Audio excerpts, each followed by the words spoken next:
Brought to you by Green Harvest. Green harvest नैसर्गिक पेंडीयुक्त खत, nature केअरची युक्ती, रासायनिक खतांपासून मुक्ती. Green harvest. अनेक दिवसांपासून आपण हे ऐकतोय की मान्सून जो आहे तो लवकर दाखल होणार आहे आणि अगदी 2 ते 3 दिवसांमध्ये आपल्याला पाऊस बघायला मिळणार आहे. तुमच्या जिल्ह्यातही पाऊस पडेल.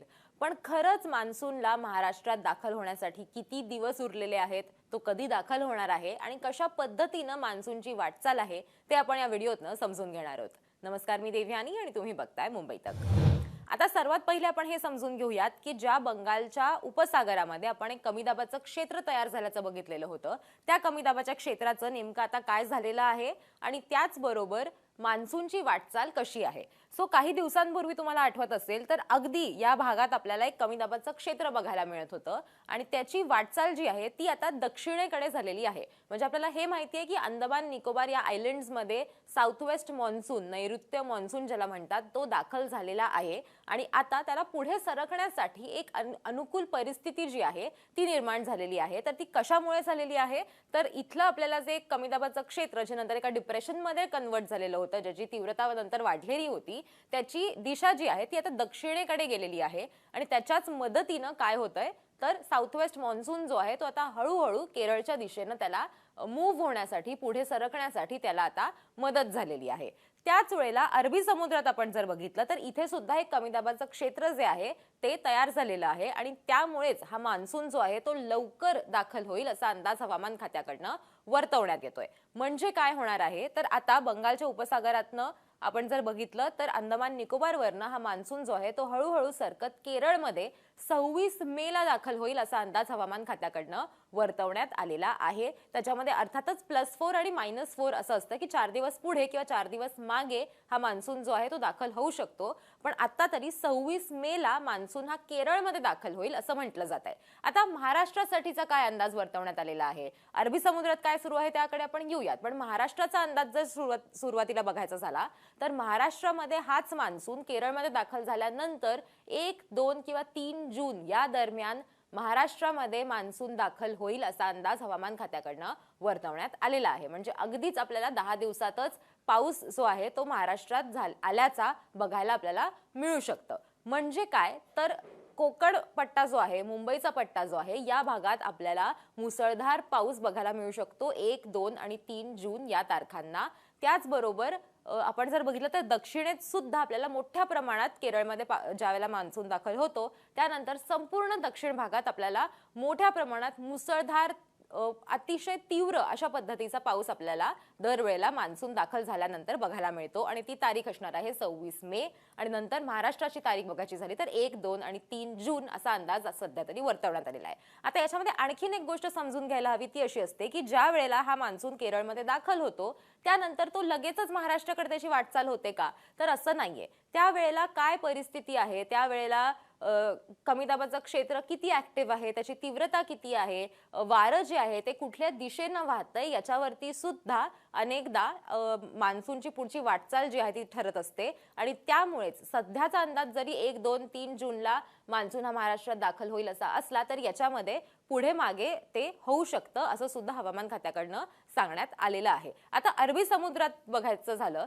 तर अरबी समुद्रात जे कमी दाबाचं क्षेत्र तयार झालेलं आहे त्यामुळे काय आपल्याला बघायला मिळतंय तर दक्षिणेतल्या काही राज्यांमध्ये आपल्याला पाऊस पडेल असा अंदाज वर्तवला जातोय. अर्थातच हा काही मान्सून दाखल झालेला आहे म्हणून होणारा पाऊस नाहीये, हा मान्सून दाखल होण्यापूर्वीचा जो पाऊस आहे तो आहे, ज्याला एक प्री मॉन्सून शॉवर्स असं म्हटलं जातं आणि त्याच्यामुळेच आपल्याला महाराष्ट्रात सुद्धा, जो महाराष्ट्राचा दक्षिण भाग आहे तिथे सुद्धा आपल्याला काही भागांमध्ये पाऊस पडेल किंवा काही भागांमध्ये आपल्याला वादळी वारे जे आहेत ते बघायला मिळतील असं अंदाज जो आहे तो हवामान खात्याने वर्तवलेला आहे. आणि त्याच घडीला तिथेच आपण जर विदर्भाचं बघायला गेलो तर विदर्भात मात्र त्याच्या आजूबाजूला कुठलीही सिस्टीम सध्या फारशी ऍक्टिव्ह नसल्यामुळे विदर्भात मात्र हीट वेव्हचा इशारा देण्यात आलेला आहे आणि तो इतका तीव्र इशारा देण्यात आलेला आहे की एक रेड अलर्ट हीट वेव्ह साठीचा जो आहे तो हवामान खात्याकडनं देण्यात आलेला आहे. पण आत्ताच्या घडीला अरबी समुद्रातल्या या कमी दाबाच्या क्षेत्रामुळे महाराष्ट्रातल्या दक्षिण भागात आपल्याला पाऊस बघायला मिळू शकतो आणि मुंबई आणि जो संपूर्ण कोकण पट्टा आहे तिथे आपल्याला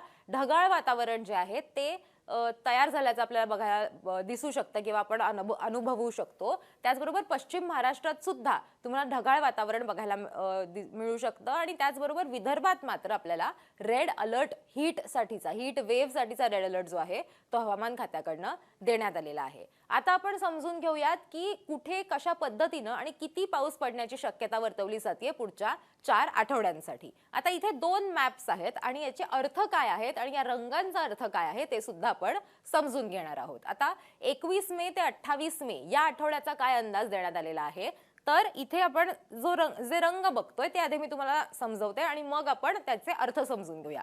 आता इथला जो ग्रीन रंग आहे या मॅप मधला त्याचा अर्थ काय असतो. आता पांढरं ते डार्क ग्रीन असे आपल्याला हे वेगवेगळे रंग जे आहेत ते बघायला मिळत आहेत. हिरवाच रंग आहे पण त्याची तीव्रता आपल्याला वेगळी वेगळी बघायला मिळते. त्याच्या वेगवेगळ्या शेड्स आहेत असं आपण म्हणू शकतो. आता जिथे पांढरा आपल्याला रंग बघायला मिळतोय तिथे कुठल्याही प्रमाणामध्ये पाऊस आता पडणार आहे असा अंदाज वर्तवण्यात आलेला नाहीये. आता ज्या भागामध्ये लाईट ग्रीन शेड आपल्याला बघायला मिळतेय, अगदी लाईट ग्रीन, तिथे काही प्रमाणात आयसोलेटेड ठिकाणी किंवा स्कॅटर्ड ठिकाणी, ज्याला म्हणतात की एकच जिल्ह्यात 2 ठिकाणीच पाऊस पडला, इतर ठिकाणी पडला नाही असं होऊ शकतं. एका राज्यात, अर्ध्या राज्यात, संपूर्ण राज्यात पाऊस बघायला मिळाला, उरलेल्या अर्ध्या राज्यात आपल्याला पाऊसच बघायला मिळणार नाही असं होऊ शकतं. असा अंदाज आपल्याला याच्यातनं बघायला मिळतोय. सो आता पुढच्या म्हणजे या 21 मे ते 28 मे या आठवड्याचा अंदाज बघायचा झाला तर इथे आपल्याला नॉर्थ ईस्ट भागामध्ये आपल्याला पाऊस पडेल असा अंदाज जो आहे तो वर्तवण्यात आलेला आहे.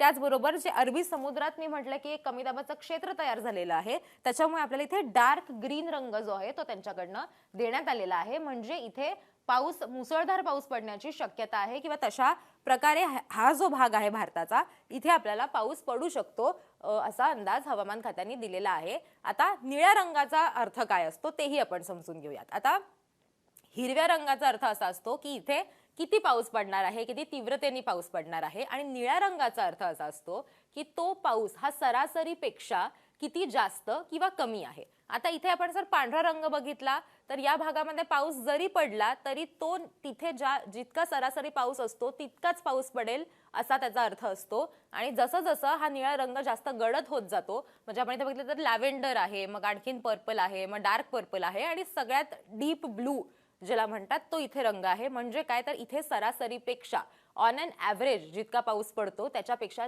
जास्त पाऊस या आठवड्यात पडेल असा अंदाज हवामान खात्याकडनं वर्तवण्यात आलेला आहे. तेच आपल्याला बरोबर बघायला मिळतं की बंगालच्या उपसागरामध्ये जसं मी म्हटलं की दक्षिणेकडे ते कमी दाबाचं क्षेत्र जे आहे त्याची तीव्रता आपल्याला बघायला मिळते, त्याच्यामुळे इथे सुद्धा त्यांनी डार्क ब्लू रंग दिलेला आहे. त्याचबरोबर अरबी समुद्रात सुद्धा ज्या प्रकारे मी म्हटलं की कमी दाबाचं क्षेत्र तयार झालेलं आहे त्याच्यामुळे सुद्धा आपल्याला इथे एक डार्क ब्लू रंग त्यांच्याकडनं दिल्याचं बघायला मिळतंय. त्याचबरोबर इथे आपण महाराष्ट्राचं जर बघितलं तर या आठवड्यात महाराष्ट्रात आपल्याला कोकण पट्टा जो आहे किंवा पश्चिम महाराष्ट्राचा जो भाग आहे या भागात आपल्याला इथे सरासरीपेक्षा थोडासा जास्त पाऊस बघायला मिळू शकतो असं आपल्याला या मॅप मधनं बघायला मिळतं. आता इथे सुद्धा त्यांनी medium light green to medium green रंगच दिलेला आहे. त्याचा अर्थ असा आहे की इथे नेहमीपेक्षा थोडासा जास्त पाऊस आपल्याला बघायला मिळू शकतो, या भागात पाऊस पडेल असा त्याचा अर्थ आहे. आणि इथे आपल्याला बघायला मिळते की सरासरीपेक्षा काही प्रमाणात जास्त पाऊस आपल्याला या आठवड्यात या स्पेसिफिक भागामध्ये बघायला मिळू शकतो. आता त्याच्यानंतरच्या आठवड्यात काय अंदाज आहे तेही आपण बघूयात. 28 मे ते 4 जून काय होणार आहे ते बघा. 28 मे ते 4 जूनचं आपण बघितलं तर इथे आपल्याला संपूर्ण हिरवा रंग बघायला मिळतोय. म्हणजे पाऊस पडण्यासाठी अनुकूल परिस्थिती जी आहे ती निर्माण झालेली आहे आणि त्याच्यामुळे आपल्याला इथे पाऊस बघायला मिळतोय. मात्र आपण वरचा जर भाग बघितला नॉर्थचा तर या भागात मात्र आपल्याला त्यांनी पाऊस पडेल असा इशारा जो आहे तो सध्या तरी दिलेला नाहीये 28 मे ते 4 जून या आठवड्यासाठी. तेच आपण जर इथे बघितलं ह्या मॅपमध्ये तर आपल्याला बघायला मिळतं की पुन्हा एकदा अरबी समुद्रात त्यांनी डार्क ब्लू रंग दिलेला आहे. म्हणजे तिथे अनुकूल परिस्थिती आहे, सरासरीपेक्षा जास्त पाऊस पडणार आहे. त्याचबरोबर हा संपूर्ण भाग म्हणजे दक्षिणेकडनं वर सरकलेला हा जो संपूर्ण भाग आहे भारतातला, हा संपूर्ण भागात आपल्याला पाऊस काही प्रमाणामध्ये सरासरीपेक्षा जास्त बघायला मिळू शकतो. जो युजुअली जितका पाऊस पडतो त्याच्यापेक्षा तो जास्त असेल या आठवड्यासाठी असा अंदाज हवामान खात्याने 28 मे ते 4 जून साठी दिलेला आहे. आता त्याच्या पुढे आपण बघूयात 4 जून ते 11 जून काय होणार आहे तेही इंटरेस्टिंग आहे. आता 4 जून ते 11 जून मध्ये त्यांनी काय सांगितलंय बघा की इथे त्यांनी हा संपूर्ण कोस्टलाईन जी आहे तिथे त्यांनी डार्क ग्रीन कलर दिलेला आहे. त्याचबरोबर नॉर्थ ईस्ट मध्ये आपण बघितलं तर त्यांनी डार्क ग्रीन दिलेला आहे. आणि नंतर गुजरातमध्ये जिथे आपल्याला आधी त्यांनी कुठलाही अलर्ट दिलेला नव्हता किंवा कुठलाही रंग त्यांनी तिथे दिलेला नव्हता, म्हणजे पाऊस पडणार नाही असा अंदाज होता. आणि इथे सुद्धा त्यांनी त्याला पांढरच ठेवलेलं होतं किंवा अगदी लाईट पर्पल आपण बघितला, म्हणजे सरासरीपेक्षा थोडासा जास्त असेल पण खूप मुसळधार पाऊस असेल नेहमीपेक्षा असा त्याचा अंदाज नव्हता. आता इथे आपण जर बघितलं तर ऑलमोस्ट अख्खा भारत जो आहे तो आपल्याला आता पाऊस पडेल 4 जून ते 11 जून मध्ये असा अंदाज ह्या मॅपवरनं आपल्याला सध्या तरी बघायला मिळतोय. आणि त्याची तीव्रता वेगवेगळी असणार आहे. आता तुम्हाला जर याचा डिफरन्स समजून घ्यायचा असेल तर बघा, आता नॉर्थ ईस्ट मध्ये इथे त्यांनी dark green, light green, mainly dark green रंग आपल्याला इथे बघायला मिळतोय.